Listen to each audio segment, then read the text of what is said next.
Hello drama lovers, welcome to the drama site. మనం మన ఛానల్లో మై డెస్క్ మేట్ అనే Chinese high school romantic comedy డ్రామాని explain చేసుకుంటున్నాము. మీలో ఎవరైనా ముందు పార్ట్స్ని మిస్ అయి ఉంటే లింక్స్ని డిస్క్రిప్షన్లో ఉంచుతాను, లేదంటే మన ఛానల్లోకి వెళ్ళి చూడండి.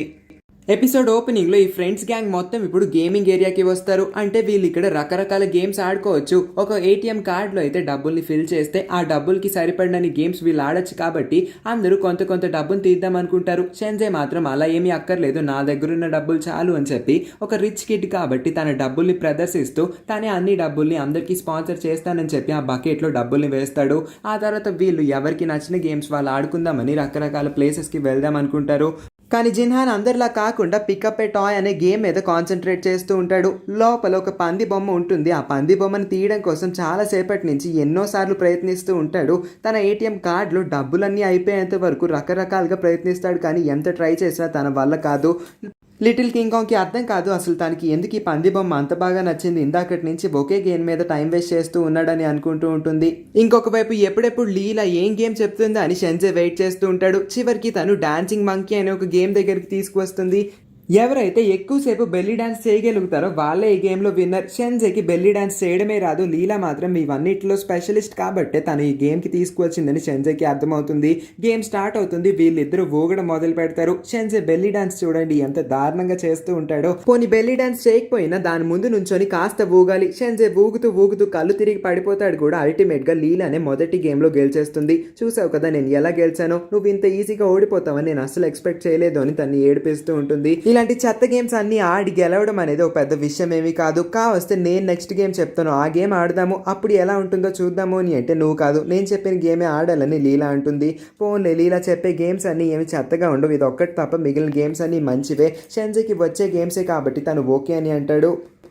మరొక వైపు జిన్హాన్ అస్సలు ఆపకుండా ఆ పంది బొమ్మ కోసం తెగ ఏం చేస్తూ ఉంటాడు. ఎన్నోసార్లు దాని తలనైతే పట్టుకోగలుగుతాడు, కానీ కరెక్ట్గా పట్టలేకపోతాడు. ప్రతిసారి జారిపోతూ ఉంటుంది. కాబట్టి ఈసారి లిటిల్ కింగ్ కాంగ్ హెల్ప్ చేద్దామని తన చేతిని పట్టుకొని తనతో గేమ్ ఆడిస్తూ ఉంటుంది. తెలియకుండా పొరపాటుగా జిన్హాన్ చేయి పట్టేసుకుంది కాబట్టి జిన్హాన్ ఆమె వైపు అలా కళ్ళార్పకుండా చూస్తూ ఉంటాడు. చాలా సేపటి తర్వాత లిటిల్ కింగ్ కాంగ్ బ్రెయిన్ లోకి బల్బ్ వెలుగుతుంది. తను పట్టుకున్నది జిన్హాన్ చెయ్యి అని చెప్పి. ఒక్కసారిగా జిన్హాన్ చెయ్యి వైపు తన మొహం వైపు చూసి అలా ఫ్రీజ్ అయిపోయి సారీ నేను చేయి పట్టుకున్నా అని చెప్పి వెంటనే తన చేయిని విడిపించేసుకుంటుంది. సరే అయితే నువ్వు ఇప్పుడే ఆడు, నువ్వు సరిగ్గా గేమ్ మీద ఫోకస్ చేయగలిగితే ఆ పంది బొమ్మ నీ సొంతం అవుతుంది అని చెప్పి తన్ని మోటివేట్ చేస్తూ ఉంటుంది. ఆ బొమ్మ తను తీయగలడని చెప్పి.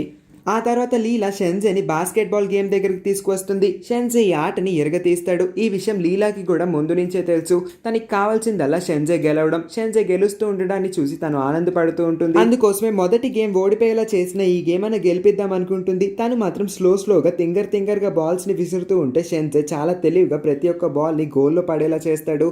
అలా షెన్జే వేస్తూ ఉంటాడు. తిను మాత్రం కావాలని షెన్జేని డిస్టర్బ్ చేస్తున్నట్టు యాక్ట్ చేస్తూ ఉంటుంది. కానీ ఆ వంకతో షెన్జే వైపు కళ్ళార్పకుండా గుడ్ల గూబలాగా ప్రేమగా చూస్తూ ఉంటుంది. ఇప్పుడు మూడో గేమ్ గా లీలా బైక్ రేసింగ్ దగ్గరికి తీసుకువస్తే లీలా ముందు కూర్చొని బైక్ ని రేస్ చేస్తుంది. తీరా చూస్తే తనకి 10th పొజిషన్ వస్తుంది. అదే లాస్ట్ పొజిషన్. లీలా అవమానంతో వెనక్కి వెళ్లి నుంచుంటుంది. ఈ గేమ్ లో కూడా షెన్జే టాపర్ అయి ఉంటాడు. అందుకోసమే వెంటనే స్టైల్ గా వెళ్లి బైక్ మీద కూర్చుంటాడు. ముందుగా కూడా ఈ గేమ్ యొక్క రికార్డ్ ని సెట్ చేసింది షెన్జేనే. అంటే ఈ గేమ్ లో హై స్కోర్ చేసింది షెన్జేనే. షెన్జే స్కోర్ ని ఇప్పటి వరకు ఎవరు బీట్ చేయలేదు. అలాంటిది ఇప్పుడు లీలా షెన్జే ఆడుతూ ఉంటే కళ్ళార్పకుండా తన వైపే ప్రేమగా చూస్తూ ఉంటుంది. తను ఎక్కువసేపు ఆడాడంటే తిను మాత్రం ఎక్కువసేపు తన్ని చూస్తూ ఉండొచ్చు కదా. అందుకోసమే షెన్జేకి బాగా వచ్చిన గేమ్స్ ని తను ఎంచుతూ ఉంటుంది. అల్టిమేట్ గా షెన్జే తన ముందు చేసిన రికార్డ్ ని బ్రేక్ చేసుకొని మళ్ళీ ఫస్ట్ పొజిషన్ లోకి రావడంతో మింగ్ డింగ్ చాలా హ్యాపీగా ఫీల్ అవుతారు. లీలా చూసావు కదా ఇప్పటికన్నా సాటిస్ఫైడా, నేను నిన్ను ప్రతి గేమ్ లోనూ ఓడించగలను అని చెప్తే లీలా మాత్రం కళ్ళార్పకుండా చూస్తూ ఉంటుంది. లీలానే కాదు మిగిలిన వాళ్ళందరూ కూడా షెన్జే దేవుడు అన్నట్టుగా చూస్తూ ఉండడంతో వద్దు మీరేమి అలా చూడకండి, లీలా ఇది ఓకేనా ఇంకో గేమ్ ఆడాలా అని చెప్పు అంటే లీలా ఇంతటితో సాటిస్ఫై అవ్వదు. ఇంకొక గేమ్ ఆడదామని అంటుంది. సరే అయితే ఇంతకీ లిటిల్ కింగ్ కాంగ్ వాళ్ళు ఏం చేస్తున్నారో చూసి వస్తాను అని చెప్పి అటువైపు వెళ్తాడు. ఎట్టకేళ్ళకి జిన్హాన్ ఒక పంది బొమ్మను తీయగలుగుతాడు కాబట్టి దాన్ని పైకి లేపి ఒక ముద్దు పెట్టుకుంటాడు. అది చూసిన షెన్జే వీడేంటి ఇలా చేస్తున్నాడు, అసలు తన బిహేవియర్ ఇలానే ఉండదు కదా, ఎప్పుడు ఆరోగెంట్ గా ఉంటాడు, అలాంటిది ఇప్పుడు ఇంత కామెడీగా ఎలా చేస్తూ ఉన్నాడని అంటే జిన్హాన్ కూడా ఒక క్షణానికి నేను ఆరోగెంట్ గా ఉండాలి కదా, అసలు నేను సెలబ్రిటీ అన్న విషయం మర్చిపోతున్నాను, సర్లే లిటిల్ కింగ్ కాంగ్ ఇది నీ కోసమే నేను ఇంతసేపు కష్టపడి తీశాను, తీసుకొని ఇవ్వంగానే నిజంగానా ఈ పంది బొమ్మని నా కోసం నాలాంటి పంది ఫేస్ ఉన్న అమ్మాయి కోసం ఇద్దామనుకున్నావా ఏంటి, అయినా పర్లేదు నువ్వు ఇచ్చావు కాబట్టి తీసుకుంటాను, దానికి మించి నువ్వు దీనికో ముద్దు కూడా పెట్టావు, అంతకన్నా ఇంకేమైనా కావాలా చెప్పు అని చెప్పి జిన్హాన్ వైపే చూస్తుంది. షెన్జే ఏమైనా తగ్గుతాడా? లిటిల్ కింగ్ కాంగ్ నేను నీకు 2 కాదు 3 కాదు ఏకంగా 10 బొమ్మలు తీసుకొస్తానని తన కార్డ్ ని మళ్ళీ రీఫిల్ చేయించుకోవడానికి కౌంటర్ దగ్గరికి వెళ్తే తన ఏటీఎం కార్డులో డబ్బులన్నీ అయిపోయినాయి అని అంటాడు. తన క్రెడిట్ కార్డులో చెక్ చేస్తే క్రెడిట్ కార్డ్స్ ని వాళ్ళ పేరెంట్స్ ఎవరో ఫ్రీజ్ చేసేసారని తనకు అర్థమవుతుంది. అంటే ఇప్పుడు తను క్రెడిట్ కార్డ్స్ ని వాడలేడు, తన చేతిలో డబ్బులు కూడా లేవు కాబట్టి ఇప్పుడు తను చాలా ఇబ్బందుల్లో పడినట్టే. అందుకోసం వెంటనే వాళ్ళ పేరెంట్స్ కి కాల్ చేస్తే షెన్జే ముందు నుంచి ఊహించినట్టే జరుగుతుంది. వాళ్ళ పేరెంట్స్ కావాలని షెన్జే ఒక క్రెడిట్ కార్డ్స్ అన్నిటిని బ్లాక్ చేసేస్తారు, దానికి మించి వాటన్నిటిని ఫ్రీజ్ కూడా చేసేస్తారు. ఇప్పుడు తను ఎటువంటి ట్రాన్సాక్షన్స్ చేయడానికి వీలు పడదు. అందుకే వాళ్ళ మమ్మీ వాళ్ళకి మీకు ఏం కావాలి, ఎలాగో నన్ను పట్టించుకోవట్లేదు, కనీసం డబ్బులన్నా తగలపెట్టచ్చు కదా అని అంటే నేను నీకు డబ్బులు ఇవ్వాలంటే నువ్వు మళ్ళీ ఇంటికి తిరిగి వచ్చేయాలి, ఆ ఇంటి నుంచి మూవ్ అయిపోతేనే నేను నీకు క్రెడిట్ కార్డ్స్ అన్నిటిని అన్ఫ్రీజ్ చేస్తాను అని అంటే అది జరిగే ప్రసక్తే కాదు అని అంటాడు. వాళ్ళ డాడీ కూడా ఎక్కడా తగ్గకుండా సరే అయితే నువ్వు ఆ మాట మీద నిలబడు, నేను కూడా నీ క్రెడిట్ కార్డ్స్ ని అన్ఫ్రీజ్ చేయించే ప్రసక్తే లేదు అని కాల్ కట్ చేస్తాడు.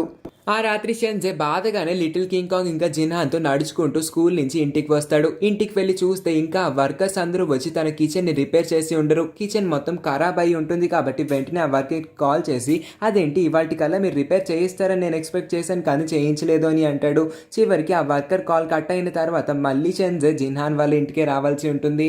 వీళ్ళిద్దరి మధ్యన నుంచున్న లిటిల్ కింగ్ కాంగ్ వీళ్ళిద్దరికి జాగ్రత్తలు చెప్పి గొడవ పడకండి నేను ఇక్కడి నుంచి వెళ్తున్నానని వాళ్ళ ఇంటికి అయితే వెళ్ళిపోతుంది.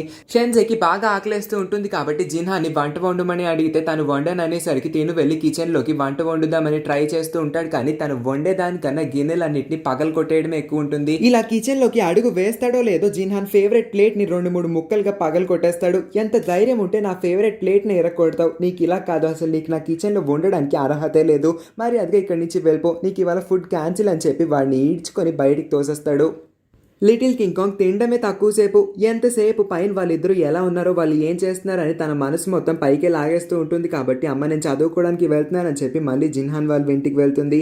తీరా అక్కడికి వెళ్ళి చూస్తే వీళ్ళిద్దరూ బయట నుంచి తెచ్చుకున్న కొన్ని ఇన్స్టెంట్ నూడిల్స్ని తింటూ ఉంటారు. అదేంటి మీరేం వండుకోలేదా, నన్ను పిలిస్తే నేను వండుతాను కదా, పోనీ మీకు ఏం కావాలో చెప్పండి నేను వండి పెడతాను అని అంటే షెన్జేకి బాగా ఆకలేస్తుంది కాబట్టి నీ చేతితో డంప్లింగ్స్ చేయి చాలా బాగుంటాయని అంటాడు.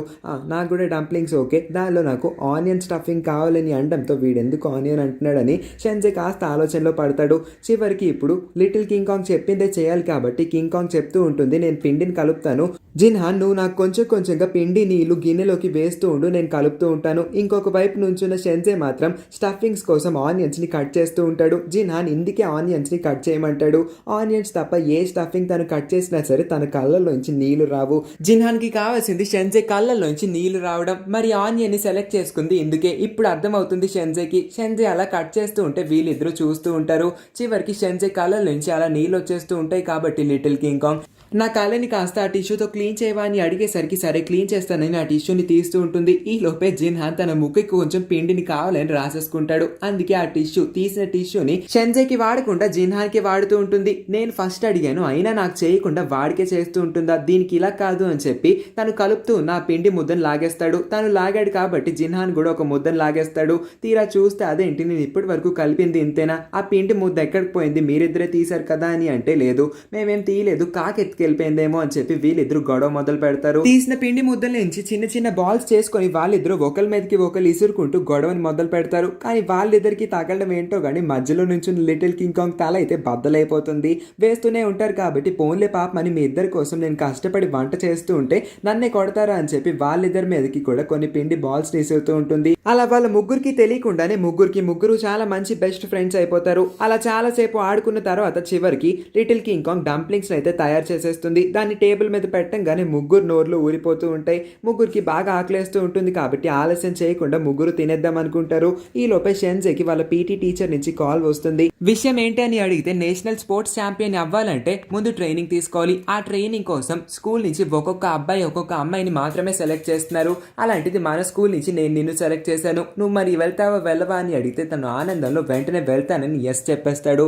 నెక్స్ట్ మార్నింగ్ తను క్లాస్ టీచర్ అయిన మిస్ చంద్ దగ్గరికి వెళ్ళి ఈ లీవ్ లెటర్ని ఇస్తాడు. ఎందుకంటే తను ట్రైనింగ్ కోసం 15 days స్కూల్ లీవ్ పెట్టాల్సి ఉంటుంది. మిస్ చెన్కి సైన్ చేయడానికి ఎటువంటి అభ్యంతరం లేదు. 15 days లీవ్ అంటే తను ఇవ్వగలదు, కానీ ఈ లీవ్ లెటర్ మీద మీ పేరెంట్స్ సైన్ కూడా ఉండాలి. మీ డాడీ సైన్ పెడితే మాత్రమే నేను సైన్ పెడతాను. మీ డాడీ పర్మిషన్ లేకుండా నువ్వు ఏ పని చేయకూడదు అని చెప్పి వెంటనే మీ డాడీకి కాల్ చేయమని అంటుంది. వాళ్ళ డాడీకి కాల్ చేసిన షెన్సే షాక్ అయిపోతాడు. ఎందుకంటే వాళ్ళ డాడీ మళ్ళీ ఇల్లు మారిపోవడం గురించి మాట్లాడి, నువ్వు ఇల్లు తిరిగి మారకపోయావంటే నేను సైన్ పెట్టను, దానికి మించి నువ్వు చదువుకోవట్లేదు, ఎప్పుడు లాస్ట్ ర్యాంకే తెచ్చుకుంటూ ఉన్నావు, అలా లాస్ట్ ర్యాంక్ తెచ్చుకుంటూ నువ్వు స్పోర్ట్స్ మీద ఫోకస్ చేస్తావంటే నేను మాత్రం ఎలా ఊరుకుంటాను. నువ్వు పెద్దయిన తర్వాత ఫ్యామిలీ బిజినెస్ చూసుకోవాలి, అందుకోసం నువ్వు అసలు ఈ స్పోర్ట్స్కి దూరంగా ఉండడం మంచిది, నువ్వు చదువు మీద మాత్రమే ఫోకస్ చేయాలి, స్పోర్ట్స్ని పక్కన పెట్టే అని చెప్పి వాదిస్తూ ఉంటాడు. నువ్వు ఇలా చెప్తే వినవు డాడీ, అసలు నేను నీతో మాట్లాడడం మానేస్తానని కాల్ కట్ చేస్తాడు బాధగా. షెన్జే బాధని మొత్తం అర్థం చేసుకుంటుంది లిటిల్ కింగ్ కాంగ్. ఎంతైనా బెస్ట్ ఫ్రెండ్స్ కాబట్టి తను ఎప్పుడు వాళ్ళ డాడీతో మాట్లాడినా చిరాగ్గానే ఉంటాడు, మూడ్ ఆఫ్లో ఉంటాడని తెలుసుకొని వెంటనే తన దగ్గరికి వచ్చి, ఇవాళ రాత్రి మనం బార్బిక్యూ పార్టీ చేసుకుందాం, నువ్వు కూడా దానికి వచ్చే అని అంటుంది. నువ్వు పిలిస్తే నేను కాదంటానా అని చెప్పి వెంటనే షెన్జే రావడానికి ఒప్పుకుంటాడు. అలాగా వాళ్ళ ముగ్గురు అంటే జిన్హాన్ కూడా ఈ పార్టీకి వస్తున్నాడన్న విషయం షెన్జేకి తెలిస్తే తన రియాక్షన్ ఎలా ఉంటుందో మనం నెక్స్ట్ పార్ట్లోనే చూద్దాము. ఈ సీన్తో ఈ పార్ట్ అయితే ఎండ్ అవుతుంది. ఈ వీడియో నచ్చితే లైక్ చేయడం మర్చిపోకండి. వెళ్లే ముందు మన ఛానల్ని కూడా సబ్స్క్రైబ్ చేసుకోండి. Thank you for watching.